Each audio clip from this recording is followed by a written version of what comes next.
अस्सलामुअलैकुम नाज़रीन कराम, रोशनी लाइट चैनल की तरफ से आप सबको खुशामदीद। मेरी आज की वीडियो सुल्तान फातेह सीरीज़ के बारे में है और आज की इस वीडियो में इसके एपिसोड 55 का रिव्यू होगा और इसके साथ साथ आप लोगों को मैं तारीख़ी हक़ाइक़ भी बताती रहूँगी ताकि ड्रामे में जिन तारीख़ी वाक़यात को ड्रामेटिक टच देकर तारीख़ के ख़िलाफ़ दिखाया जाता है तो वो करेक्शन भी साथ साथ होती रहे और इसके अलावा आने वाले किसके ट्रेलर पर भी बात होगी। तो आइए चलते हैं आज की वीडियो की तरफ।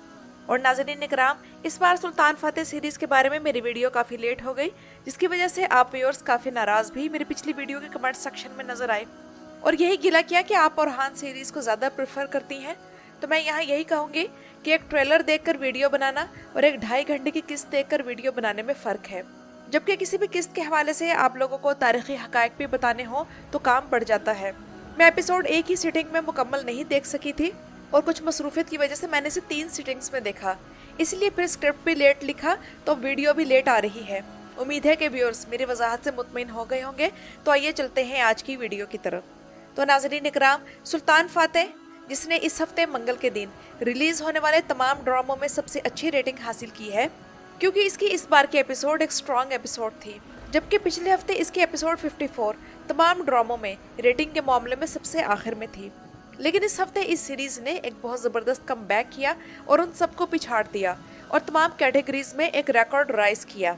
सुल्तान फातेह सीरीज़ TRT पर आ रही है, जो कि गवर्नमेंट चैनल है, तो 4 रेटिंग का मतलब है अच्छी रेटिंग।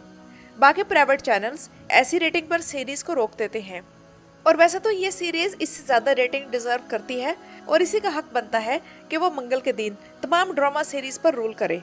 और मैं रिव्यू शुरू करूँगी विलाद के किरदार से, जो कि एक ज़बरदस्त ग्रे करैक्टर है जो दोनों साइड्स पर खेलता है और किसी को भी समझ नहीं आता कि वो किसके साथ है। इसने एक तरफ मुकद्दस अमानतें एम्परर कॉमनेनॉस से ले ली ताकि मुहासरे को टाला जा सके और दूसरी तरफ महमूद पाशा को भी खंजर मार दिया ताकि इल्ज़ाम कारमानियों पर आ जाए और पोंटस की मुहिम ताख़ीर का शिकार हो जाए। यहाँ आप लोग एक बात नोट करें कि सुल्तान फातेह के दूसरे सीज़न के हाफ तक बाज़ंतीनी उस्मानियों पर भारे पड़ रहे थे और इस सीज़न 3 में विलाद ज़बरदस्त जा रहा है, जो इस काबिल है कि सुल्तान को ही चक्कर दे सके। और अब तो द्राविन नाम के दुश्मन का भी इजाफा हो गया है, जो कि बहादुर बे पर बर्तरी साबित कर चुका है। अच्छी बात इसमें यह है कि इस सीरीज़ के राइटर्स बस तुर्कों को ही ग्लोरीफाई नहीं करते और ना ही उन्हें हमेशा दुश्मनों पर सुपीरियर दिखाते हैं, बल्कि दुश्मनों वाली साइड को खेलने का पूरा मौका देते हैं, क्योंकि अगर ऐसा ना हो तो ड्रामे में इंजॉयमेंट ख़त्म हो जाए। क्योंकि दुश्मन जितना चालाक होगा, कहानी उतनी ही ज़्यादा टेंस होगी और उतना ही ज़्यादा हमारे डोपामिन में इजाफा होगा। इसके बरक्स दुश्मन जितना कमज़ोर होगा, वाक़यात उतने ही बोरिंग होंगे। तो सुल्तान फातेह में हीरो और विलन के दरमियान ज़बरदस्त बैलेंस है और यही इस सीरीज़ की ताकत है। बल्कि अगर मैं ये कहूँ तो गलत नहीं होगा कि इस सीरीज़ में कोई विलन है ही नहीं। हर कोई अपने अकीदे और मकसद की खातिर लड़ रहा है, चाहे वो कॉन्स्टेंटिनोस था या जानदारली था, और अब विलाद हो, द्राविन हो, सुल्तान फातेह हो या बहादुर।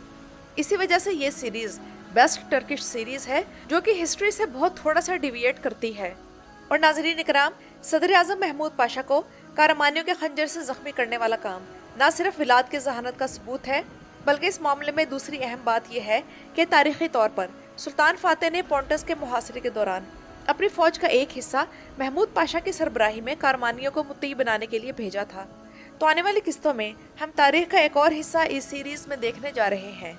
और जैसा कि हम सब जानते हैं कि बुलंद इरादे और लालच में फ़र्क बड़ा बारीक सा है, उसी तरह जिस तरह बहादुरी और बदतमीज़ी में फ़र्क है, तो विलाद तपिश के काम वक्त के साथ साथ ख़तरनाक से ख़तरनाक तर होते जा रहे हैं, जिसकी वजह से उससे नाइंसाफ़ी, उसकी तन्हाई और उसका वक्त के साथ बिगड़ता साइकोलॉजिकल क्राइसिस है।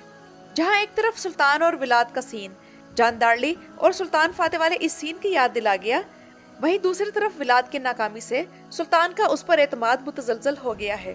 और बेहतरीन बात यह है कि हमें दिखाया गया कि विलाद का बचपन एक नाकरदा जुर्म की वजह से एक सख्त कैद में गुजरा, जिससे उसकी साइकी मुतासिर हुई। और अब से इसके और सुल्तान के दरमियान टेंशन में इजाफा होगा। और मैं इस बात पर हैरान हूँ कि विलाद का किरदार अदा करने वाला अदाकार, जिसका नाम आरतान है, तो इस बंदे के चेहरे के तासुरात एक बदी का ओरा शो करते हैं और ये प्योर इवल लगता है। और महमूद पाशा एंजेलोविच के बारे में आप में से जिन व्यूअर्स ने मेरी ये वीडियो देख ली होगी, इन्हें इस ड्रामे के वाक़यात बेहतर समझ आ रहे होंगे। इस किस्त में त्रैबज़ॉन का जिक्र किया गया था, तो त्रैबज़ॉन की मुहिम में सबसे नुमाया किरदार महमूद पाशा का था, जो कि ज़ाती तौर पर मुज़ाकरात करके शहर में दाखिल होने में कामयाब हो गए और एम्परर कॉमनेनो से हथियार डलवा लिए।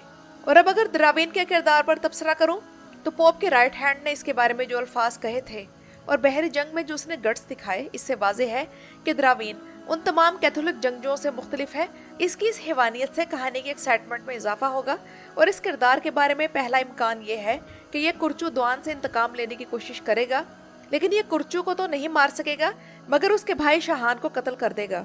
और दूसरी पॉसिबिलिटी ये है कि द्राविन मुस्तकबिल में विलाद के साइड ज्वाइन कर ले और उसका राइट हैंड बन जाए, क्योंकि जाहिर सी बात है कि विलाद जब सुल्तान फातेह से बगावत करेगा तो उसे अपने साइड पर कुछ ऐसे साथी चाहिए होंगे जो कि दरिंदगी में उसके जैसे हों। और अच्छी बात यह है कि वो सुल्तान फातेह और विलाद के ही हम उम्र हों, ताकि उनकी जगह नोतारस और प्लेटो जैसे किरदार ना ले सकें, क्योंकि इस तरह से फिर एक रेपिटेशन हो जाएगी। और इस किरदार के बारे में एक अहम बात यह भी है कि द्राविन अपने भाई से बिल्कुल मुख्तलिफ है कि यह ज्यादा ज़हीन नहीं, लेकिन अपनी जहानत की कमी अपनी दरिंदगी से पूरी करता है।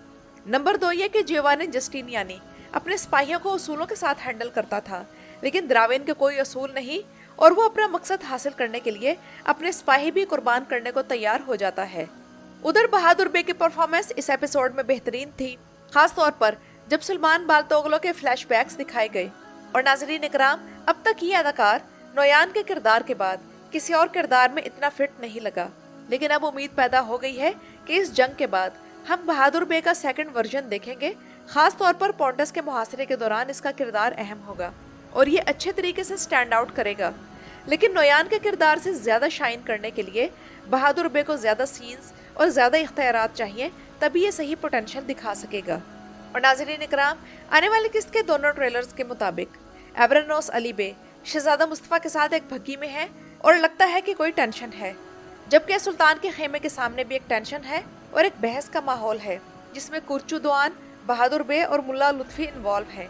और अगली किस्त में पोंटस के जंगजुओं और किंजिलार्स में लड़ाई होगी, जबकि द्राविन का मुकाबला कारा तोयलार के किसी रुकन से होगा। उधर असफंदियार जब पोंटस और द्राविन से ब्लैकमेल हो रहा होगा तो दूसरी तरफ उसका भाई इस्माइल शामिल बे से मुलाकात करके उस्मानियों से अपनी वफादारी साबित कर देगा, जबकि कुर्चू द्वान इस तमाम सूरत हाल में भी जैगनोस पाशा के खिलाफ जो कीना है उससे मजबूर होकर ज़ैनुल आगा को जैगनोस का नाम महमूद पाशा के हवाले से लेने पर मजबूर कर रहा होगा। तो देखते हैं अगली किस्त में आने वाले वाकयात किस तरफ जाते हैं। मेरी आज की वीडियो के बारे में अपनी राय कमेंट्स में ज़रूर दीजिएगा। मेरा चैनल विजिट करने का शुक्रिया।